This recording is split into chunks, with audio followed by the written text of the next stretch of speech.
মানে এই কৃষ্ণ কৃষ্ণ হরে হরে। তো আমরা বেরিয়ে পড়েছি, এই দেখো রিক্সাতে বসে পড়েছি। আর এখানে আমার গোপুসোনা, তো দেখো রেডি হয়ে একদম বেরিয়ে পড়েছি। বলে গোপুসোনা আছে, তো বাড়ি থেকে আর ভিডিওটা শুট করতে পারিনি, এমনিতেই লেট হয়ে গেছে অনেকটাই। তো যতটুকু পারবো তোমাদের সঙ্গে একটু একটু করে শেয়ার করার চেষ্টা করবো। তো আজকে কোথায় যাচ্ছি, কী করছি না করছি সবটাই শেয়ার করবো। তো চলো গিয়ে তোমাদের সঙ্গে কথা হচ্ছে।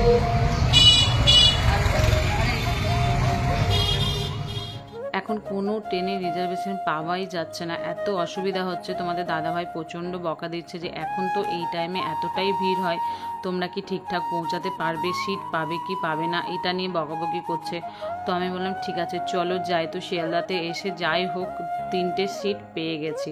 তো ছেলেকে দেখো উপরে দিয়ে দিয়েছি, আমার গোপুসোনা ওখানে কিন্তু বসে আছে।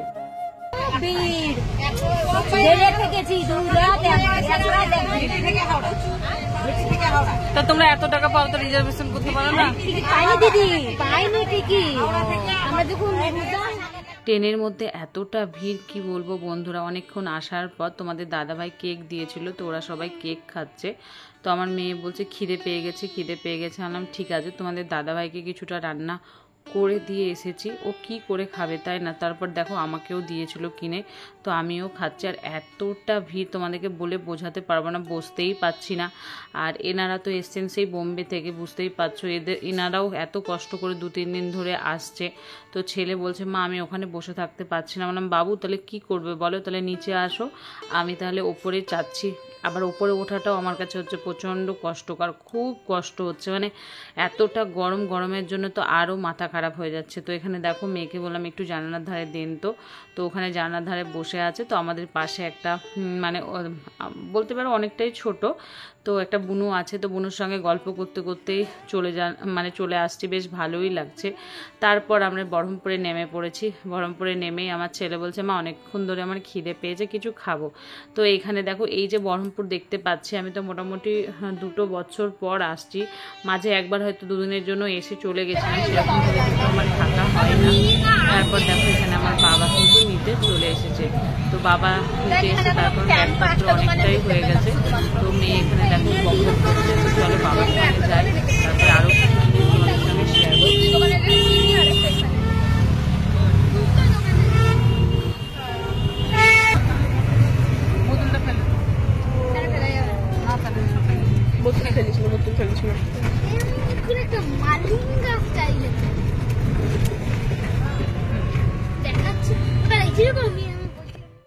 তোমরা বুঝতেই পারছো এটা কোন ব্রিজ, যদি জানো অবশ্যই কমেন্ট করে জানাবে। আর এখন জলের পরিমাণটা অনেকটাই বেশি হয়ে গেছে, অনেক স্মৃতি লুকিয়ে আছে, ভালো লাগা না লাগা সব কিছু কিছু জিনিস যেগুলো খুব মনকে আঘাত দেয়, কষ্ট দেয়, সেরকমও কিছু আছে। তো বাপের বাড়ি হচ্ছে এমন একটা মেয়েদের জীবন, যেটা হচ্ছে সবথেকে মূল্যবান সম্পদই হচ্ছে মেয়েদের কাছে বাপের বাড়ি। তো এই যে বাবার সঙ্গে বকবক করতে করতে আমরা যাচ্ছি। বহরমপুর থেকে আমাদের বাড়িটা একটু দূরে। তো প্রচণ্ড গরম, বাড়ি চলে এসেছি। বাড়িতে এসে এইমাত্র স্নান করলাম, স্নান করে এখনো যে কাজগুলো আছে বুঝতেই পারছো, বাবা থাকে সেরকমভাবে পরিষ্কার পরিচ্ছন্ন নেই। আর সব কিছু আস্তে আস্তে তোমাদেরকে দেখাবো। এখানে হচ্ছে আমাদের সবারই ছবি, আর পরে দেখাচ্ছি। স্নান করে মুখ চোখটা দেখেছো অবস্থা, মানে একদম মুখ টুকগুলো কীরকম হয়ে গেছে দেখো। তার মধ্যে তোমার লাইটটাও সেরকম নেই। আর লাইট আছে, আর ওদিকে আমার গোপুসোনাকে সবকিছু জামা টামা ছাড়ানো হচ্ছে, মানে প্রচন্ড গরম, সেরকম লাইট নেই ঘরে। আর এখানে দেখো এই যে দুজনের স্নান হয়ে গেছে। এখানে এই যে গোপুসোনাকে জামা কাপড় ছাড়ানো হচ্ছে। এখন আমি ঝটপট দেখে আলমারির অবস্থাটা দেখতেই পাচ্ছ। তো চলো ঝটপট কাজগুলো করে নিই। আমার জীবনে কোনো পরিবর্তন নেই, সেই একই রকম জীবন। বলো কি করব, বাবা একা থাকে, কত কষ্ট করে থাকে। এই মানুষটা এতটা বড় বাড়িটাকে একা দেখাশোনা করে, কতটা করতে পারবে বলো বন্ধুরা। তো আসার পর দেখো এই যে কাজকর্মগুলো শুরু করে দিয়েছি, ইচ্ছেও করছে না, ভালো লাগছে না। আসলে একটা জায়গা থেকে এসছি, তার মধ্যে একটুও টেনে ঘুমাইনি, যেহেতু 2টো বাচ্চাকে নিয়ে এসছি। ঘুম তো দূরের কথা, একদম ঠিকঠাকভাবে বসতেই পারছি না। আজকে আসতে প্রচণ্ড কষ্ট হয়েছে। তারপর বাড়ি এসে বুঝতেই পারছো একটু তো পরিষ্কার পরিচ্ছন্ন করতেই হবে, যেহেতু থাকতে হবে। তো বাবা একটা মানে লোককে দিয়ে যতটুকু পেরেছিল পরিষ্কার করিয়েছিল। ছেলেরা কি আর মেয়েদের মতো কাজ করতে পারে সংসারে? কিন্তু পারে না। তো এখানে দেখো আমি জানালাগুলো খুলে দিচ্ছি। আমাদের বাড়িটা কিন্তু খুব সুন্দর, যেহেতু মানুষ নেই এই কারণে একদম এলোমেলো। তার মধ্যে লাইটের ব্যবস্থাটা যে খুব একটা ভালো সেটাও না।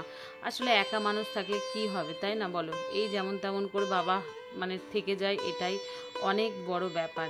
মাঝে মাঝে প্রচণ্ড ভয় করে যে এই মানুষটা একা থাকে, তার মধ্যে সুগার প্রেশার সব কিছু হচ্ছে বাবার হাই।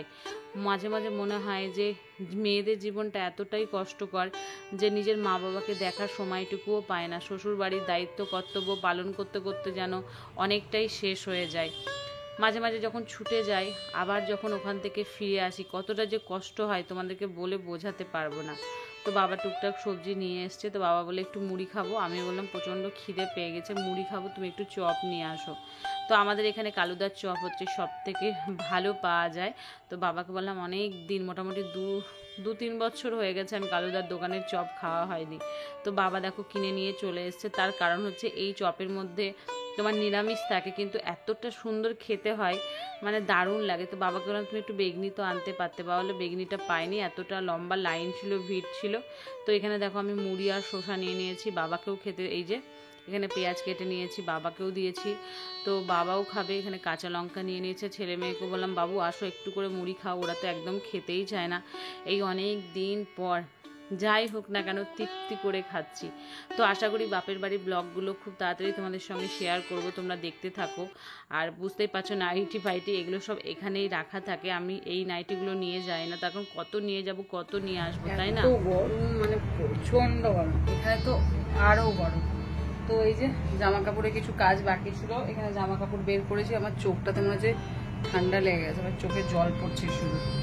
বাদ বাকি যে কাজগুলো ছিল সেগুলো সব করলাম, আর কিছুটা কাজ বাকি আছে, তো সেটা করবার। আমাদের গাছে আম দেখাচ্ছি, মানে গাছ থেকে পড়েছে, তো বাবা তুলে রেখেছে, তো সেইগুলো তোমাদেরকে দেখাচ্ছি। ফ্রিজ ভর্তি আছে, প্লাস আমি কিছুটা বার করেছি, এখন আম কাটবো। তারপর আমি আবার ফ্রেশ হব। বলতে গেলে এই যে জামা কাপড়, এই নাইটিটা পরেছি, এগুলো এখানেই থাকে, যা হোক এগুলো পরেই কাজ টাজ করেছি। এখন আবার একবার ফ্রেশ হব, তারপরে একটু শান্ত হয়ে আসছি তোমাদের কাছে। তো এই দেখো গা ধুলাম, গা ধুয়ে এলাম, প্রচন্ড গরম লাগছিল, এখন ফ্রেশ হলাম, মাথাতে স্নান করে মাথায় দিয়ে চুলটা আসালাম এতক্ষণ পরে। তো এই মাত্র গা হাত পা ধুলাম, ধুয়ে চুল আসালাম, সিঁদুর করলাম, এত গরম। আসছি। আর এখানে দেখো কত বড় বড় আম দেখেছো।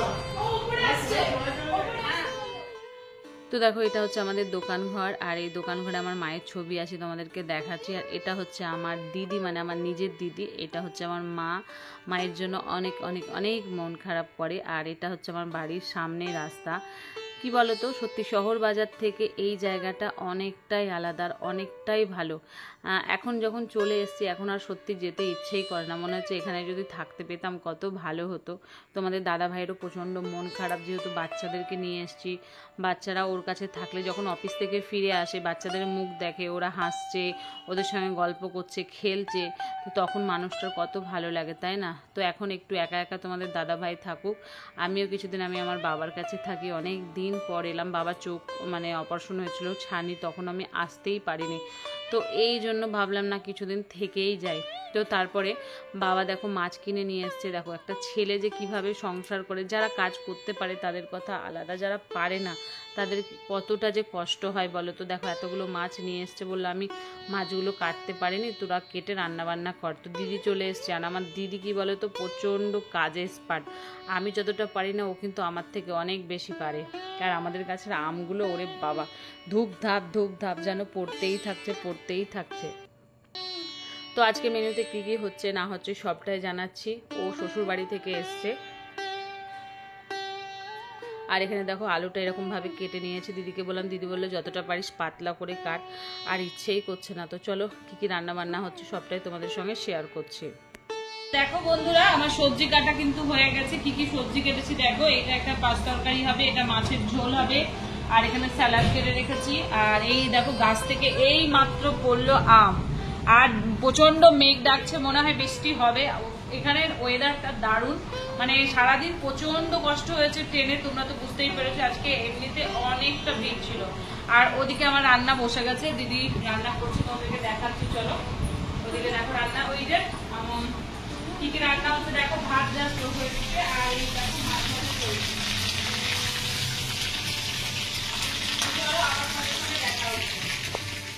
দিদি হচ্ছে মায়ের একটা রূপ, সত্যি করে তখনকার দিনে যদি ভিডিও করতে পারতাম তাহলে হয়তো আমার মায়েরও কিছু ভিডিও আমার এই চ্যানেলে থাকতো।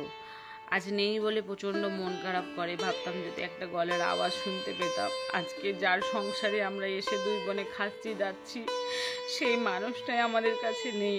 এতটা কষ্ট হচ্ছে, মনে হচ্ছে বুক পেটে যাচ্ছে, কান্না রাখতে পারছি না। আমি এসে মোটামুটি 1 থেকে 1.5 ঘন্টা মনে হয় শুধু কেঁদেই গেছি, হাউ হাউ করে।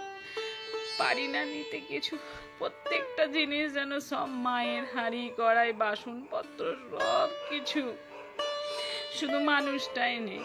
আর যেই মানুষটা আছে তার বড্ড কষ্ট, একার হাতে রান্না করা, খাওয়া হোটেলে। ভগবান কি এতটা নিষ্ঠুর, আমাদেরকে একটুও মনে হয়নি যে এই মানুষটা চলে গেলে জীবনটা কেমন হয়ে যাবে।